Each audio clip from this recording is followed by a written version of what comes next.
Eu vou ler um texto da palavra de Deus, que está em João, capítulo 21, a partir do verso 1. João 21, a partir do verso 1. E o texto da palavra do nosso Senhor, do manual do proprietário, da Bíblia, que é o único livro de regra, fé e prática para as nossas vidas, o texto diz assim: Depois disso, Jesus apareceu novamente aos seus discípulos à margem do mar de Tiberíades. Foi assim: estavam juntos Simão Pedro, Tomé, chamado Dídimo, Natanael de Caná da Galileia, os filhos de Zebedeu e 2 outros discípulos. Vou pescar, disse Simão Pedro, e eles disseram: nós também vamos com você. Eles foram e entraram no barco, mas naquela noite não pegaram nada. Ao amanhecer, Jesus estava na praia, mas os discípulos não o reconheceram. Ele lhes perguntou: filhos, vocês têm algo para comer? Não, responderam eles. Ele disse: lancem a rede do lado direito do barco e vocês encontrarão. Eles a lançaram e não conseguiram recolher a rede, tal era a quantidade de peixes. O discípulo a quem Jesus amava disse a Pedro: é o Senhor. Simão Pedro, ouvindo-o dizer isto, vestiu a capa, pois a havia tirado, e lançou-se ao mar. Os outros discípulos vieram no barco, arrastando a rede cheia de peixes, pois estavam apenas a cerca de 90 metros da praia. Quando desembarcaram, viram ali uma fogueira, peixe sobre brasas e um pouco de pão. Disse-lhe Jesus: tragam alguns dos peixes que acabaram de pescar. Simão Pedro entrou no barco e arrastou a rede para a praia. Ela estava cheia, tinha 153 grandes peixes. Embora houvesse tantos peixes, a rede não se rompeu. Jesus lhes disse: venham comer. Nenhum dos discípulos tinha coragem de lhe perguntar: quem és tu? Sabiam que era o Senhor Jesus. Aproximou-se, tomou o pão e deu a eles, fazendo o mesmo com o peixe. Esta foi a 3ª vez que Jesus apareceu aos seus discípulos, depois que ressuscitou dos mortos. Depois de comerem, Jesus perguntou a Simão Pedro: Simão, filho de João, você me ama realmente mais do que a estes? Pedro respondeu: sim, Senhor, tu sabes que te amo. Disse Jesus: cuida das minhas ovelhas, cuida dos meus cordeiros. Novamente Jesus disse, 2ª vez: Simão, filho de João, você realmente me ama? Ele respondeu: sim, Senhor, tu sabes que te amo. Disse Jesus: apacenta, cuida das minhas ovelhas. Pela 3ª vez, Jesus lhe disse: Pedro, filho de João, você me ama? Pedro ficou entristecido por Jesus ter lhe perguntado pela 3ª vez: você me ama? E disse: Senhor, tu sabes todas as coisas e sabes que te amo. Disse Jesus a Pedro: cuida das minhas ovelhas. Senhor Deus, aqui estamos nós diante do Senhor, e o nosso objetivo é que o Senhor continue a falar conosco, como já tem falado através dos cânticos, dos louvores, das orações. Aceita, Pai, o nosso culto, a nossa gratidão. aceita o nosso louvor. Obrigado porque o Senhor tem cuidado de nós. Fale conosco através da minha vida, para a honra e glória do teu santo, bendito e poderoso nome. Amém. Queridos, certamente nós conhecemos essa passagem, ela é muito emblemática, muito importante nas nossas vidas. A conversa de Jesus com Pedro, Pedro com Jesus. Certamente essa conversa foi em aramaico, porque era a língua que os judeus conversavam entre si. Mas aprove a Deus, que tem controle de toda a história, e já sabedor de que a palavra de Deus deveria chegar até nós, a palavra foi escrita em grego.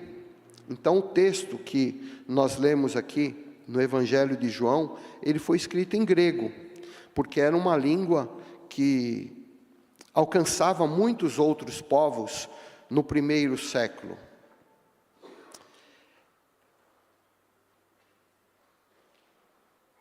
Existe aqui a palavra amor. A palavra amor, ela se apresenta algumas vezes nesse texto. No grego, quando nós falamos amor aqui no nosso idioma, no nosso português, a gente usa a palavra amor para inúmeras coisas. O grego, ele diferencia, tem uma palavra amor para cada situação. Por exemplo, storge. Storge é uma palavra grega que significa afeição. Tem a palavra filautia, que é o amor próprio, sinônimo de egoísmo, egocentrismo. Tem o xenia, que é o amor hospitaleiro, generoso, o amor cortês. Tem o pragna, ou pragma, uma forma amadurecida e pragmática de amor, que é cultivar, aquilo que cultiva, de forma amadurecida. Tem a palavra eros, que remete essa palavra com o significado de amor sexual. Tem a palavra ágape, que é o amor divino, que é o amor incondicional, com alto sacrifício. Palavra ágape. E tem a palavra filos, amor filos, que é a confiabilidade, afinidade, amabilidade, a lealdade baseada na confiança. É o amor de amigos. Amigos. Tem o amor filo, um amor que é de afinidade e amabilidade. Interessante porque Jesus utiliza palavras gregas diferentes para amar nas 3 perguntas. Jesus fez 3 perguntas a Pedro, e ele utiliza palavras diferentes usando o verbo amar. A primeira e a segunda vez, Jesus usa a palavra agapau, ágape, amor sacrificial, amor incondicional. Na terceira vez, ele usa a palavra filéu, que é o amor fraterno, o amor de amigos. Pedro usa a palavra filéu em suas respostas, demonstrando que ainda estava em um processo de aprendizado e que não se sentia capaz de oferecer o amor ágape, o amor sacrificial. Pedro, a primeira pergunta: Pedro, tu me ágape? Tu me ama com um amor sacrificial? Tu me ágape? Sim, Pedro responde, tu sabes que te filéu, que eu te admiro. Você é um cara legal. Eu tenho afinidade por você. Você é um grande amigo. Segunda vez, Pedro, tu me ágape?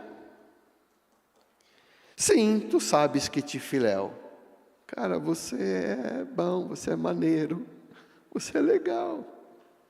Pô, tamo junto. Pô, né? A gente vai até quando, pô, cara, legal. Terceira vez, Pedro, tu me filéu, tu és meu amigo. É, Senhor, tu sabes todas as coisas. Pedro precisava entender algumas questões aqui, irmãos. Pedro precisava entender o poder da restauração e a confiança. Jesus pergunta a Pedro pela terceira vez se ele o ama, para restaurar o relacionamento após sua negação e para garantir que Pedro estava pronto para a missão, que era cuidar dos seguidores de Jesus. Restauração e confiança. Pedro precisava ser restaurado. Pedro precisava confiar que a graça de Jesus era maior do que o seu pecado. Pedro tinha que entender isso.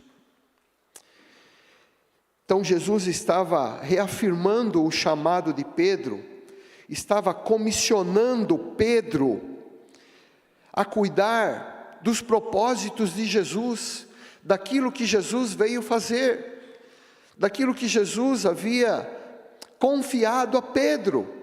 Então Pedro tinha que entender o poder da restauração e da confiança. Pedro precisava entender o amor. As perguntas que Jesus fez eram uma oportunidade para Pedro confirmar a sua devoção, sendo desafiado não apenas declarar seu amor, mas prová-lo através de ações. Isso é amor. Você prova através de ações, e Pedro estava sendo desafiado a isso, e Pedro precisava entender esse propósito, esse processo. E essas 3 perguntas correspondem àquelas 3 negações de Pedro, lá em Lucas capítulo 22, e eu vou ler a partir do verso de número 54, Lucas 22. Então, quando prenderam a Jesus, levaram-no para a casa do sumo sacerdote. Pedro o seguia a distante, mas quando acenderam um fogo no meio do pátio e se sentaram ao redor dele, Pedro sentou-se com eles. Uma criada o viu sentado ali à luz do fogo, olhou fixamente para ele e disse: esse homem estava com ele, estava com Jesus. Mas ele negou: mulher, não o conheço. Pouco depois, um homem o viu e disse: você também é um deles. Homem, não sou, respondeu Pedro. Cerca de 1 hora depois, outro afirmou: certamente esse homem estava com ele, pois é galileu. Pedro respondeu: homem, não sei do que você está falando. Falava ele ainda quando o galo cantou.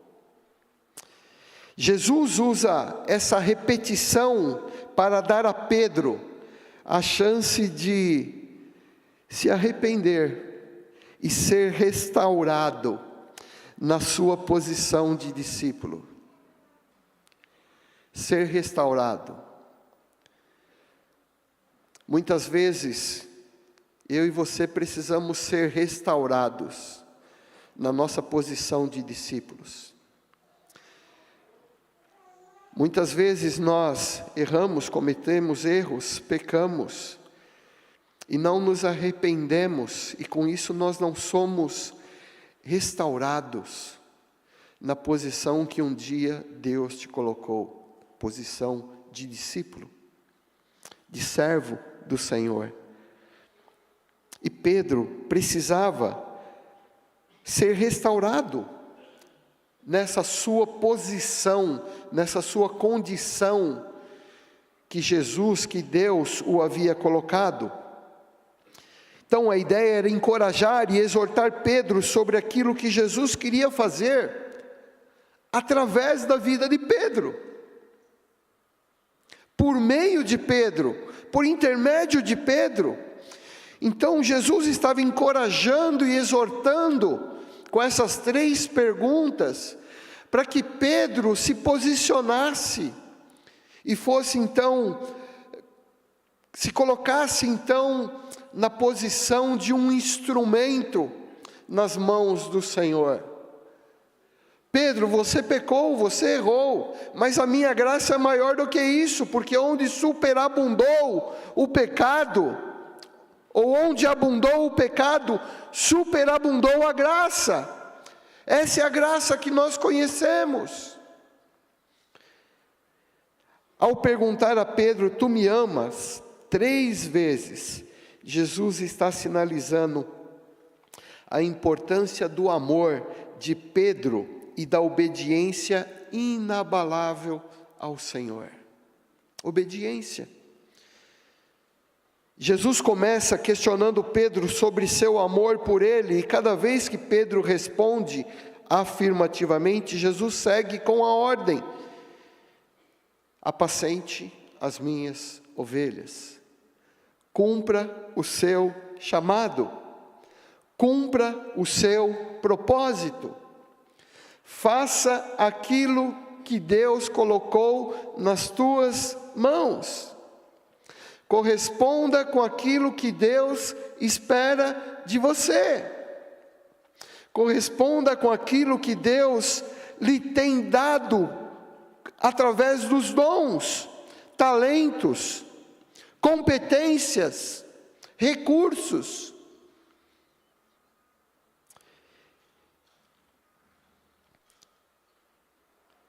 Então, o significado é que, se Pedro realmente ama o seu mestre, ele deveria ter muito claro o seu chamado, o seu propósito, a sua missão. Isso tinha que ficar muito claro no coração de Pedro. Isso tinha que ficar muito forte no coração de Pedro. Isso tinha que ficar estampado, ardendo, queimando no coração de Pedro, a sua missão, o seu chamado. Já havia sido, inclusive, revelado a Pedro quem era Jesus. Naquela ocasião que os saduceus e fariseus pediram um sinal do céu para provar a Jesus, e depois por ocasião da multiplicação dos pães, lá em Mateus capítulo 16, verso 13, Pedro já sabia quem era Jesus. Já havia sido revelado ao coração de Pedro quem era Jesus. Assim como já foi revelado ao nosso coração quem é Jesus.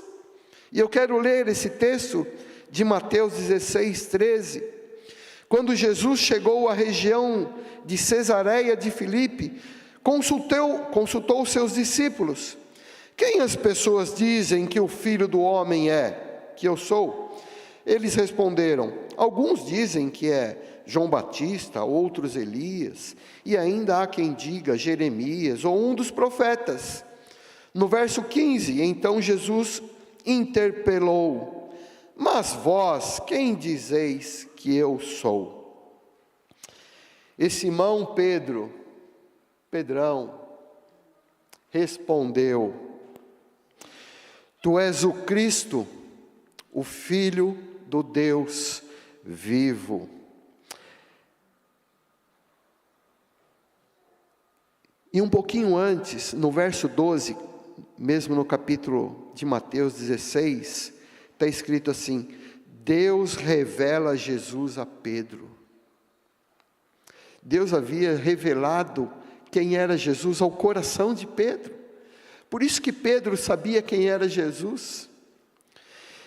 Jesus, então, queridos irmãos, para restaurar, para mostrar a missão de Pedro, o quanto Pedro era importante. Eu não sei se você já percebeu, mas esse mesmo local que Jesus aparece aqui, que nós acabamos de ler em João 21, é o mesmo local que Jesus aparece quando chama a Pedro. Mateus capítulo 4, diz assim, no verso 18: enquanto andava às margens do mar da Galileia, mar de Tiberíades, é o mesmo local. Essa cena das 3 perguntas de Jesus é o mesmo local onde Pedro foi chamado como discípulo. 18, de Mateus 4, enquanto andava às margens do mar da Galileia, Jesus viu 2 irmãos, Simão, chamado Pedro, e André. Eles estavam lançando redes ao mar, pois eram pescadores. Então Jesus lhes disse: sigam-me, e eu os farei pescadores de homem. No mesmo momento, eles deixaram as redes e o seguiram. Mar da Galileia, lago de Tiberíades, lago de Genezaré, é o mesmo lugar. Essa cena que Jesus está encontrando Pedro, agora, depois da sua ressurreição, é o mesmo local do chamado para ser discípulo, ser pescador de homens, quando Pedro encontra Jesus. Olha que coisa maravilhosa, como Deus é onisciente, como Deus é onipotente. Sabe o que fica muito claro no meu coração? Que você é importante para Deus, que eu sou importante para Deus, e que Deus vai mover o céu, o inferno, para que nenhum de nós nos percamos. Deus conseguiu, isso não é conseguir para Deus, mas fez com que essa cena que acontece na sua terceira aparição aos discípulos depois da sua ressurreição, é o mesmo local do chamado de Pedro. Pedro, você é importante para mim. Pedro, eu tenho uma grande obra para fazer na sua vida e através da sua vida. Queridos, hoje eu sou Pedro. Hoje você é o Pedro. Hoje nós somos o Pedro. Nós somos os discípulos. Nós somos aqueles que um dia Deus chamou e colocou um propósito, um chamado nas nossas vidas. Nós somos o Pedro de hoje. Isso é uma boa notícia, não é? É uma boa notícia. Quero crer que isso não é uma má notícia. Isso é uma boa notícia. Restauração da missão. Pedro tinha que ser restaurado na missão que Deus lhe confiou, na missão que ele sabia que havia recebido de Deus, o propósito. Qual a nossa missão como igreja? Qual o nosso propósito como igreja? Qual o nosso chamado como crentes individuais, como igreja que eu sou, templo do Espírito Santo, nós como igreja, primeira igreja batista do Brás? Qual o nosso chamado? Qual o nosso propósito? Eu entendo que existem 2 tipos de obediência. 2 tipos de obediência.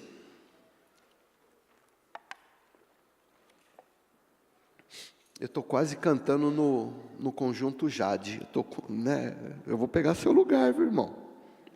Você fica afinando a voz que eu pego o seu lugar. 2 tipos de respostas que nós... 2 tipos de obediência. A primeira obediência é a legalista. É aquela que nós cumprimos para merecer algo. Eu faço algo para merecer algo. Essa é a obediência legalista. E existe a obediência fruto da graça, que faz algo porque já recebeu, que se coloca à disposição porque o amor de Deus invadiu o seu ser. Ele não faz algo para receber algo. Isso é o legalismo. A graça é quando nós fazemos algo porque nós já fomos abençoados. Não fazemos algo para receber algo ou para perder algo com medo. Não, se eu não fizer. A graça, movido pela graça que alcançou e o coloca à disposição como um instrumento. A graça nos coloca à disposição como um instrumento, como um farol que brilha sempre, como um instrumento. Nós somos movidos pela graça. Pedro estava sendo restaurado para ser movido pela graça, porque ele já sabia quem era Jesus, Filho do Deus vivo. Nós sabemos quem é Jesus e o que nos move é a graça. E nós vamos cantar um cântico. Os irmãos já estão aqui preparadinhos, graças a Deus pela vida da Damares e a nossa equipe de cântico. Nós vamos cantar um cântico muito conhecido. E durante esse cântico, você que entender que pode ir além, pode dar mais, pode participar mais. Estava conversando essa semana com o Rui, na quarta-feira, no culto de oração. O Rui tem 74 anos, certo, Rui? E ele assumiu o ministério de intercessão na nossa igreja. E ele compartilhava o sonho dele. O sonho do Rui é termos um exército de pessoas que oram. Pessoas que se colocam na brecha, por mim e por você. Então, durante esse cântico, você que quer falar, Senhor, eis-me aqui, eu posso dar um pouquinho mais. Eu tenho condições de fazer um pouquinho mais. Eu entendo, Senhor, que eu posso ir além. Nós vamos estar aqui à frente, depois nós vamos orar, dedicando esse a mais a Deus, colocando-nos ainda mais à disposição do Senhor, como um instrumento, como um farol nas mãos do Senhor.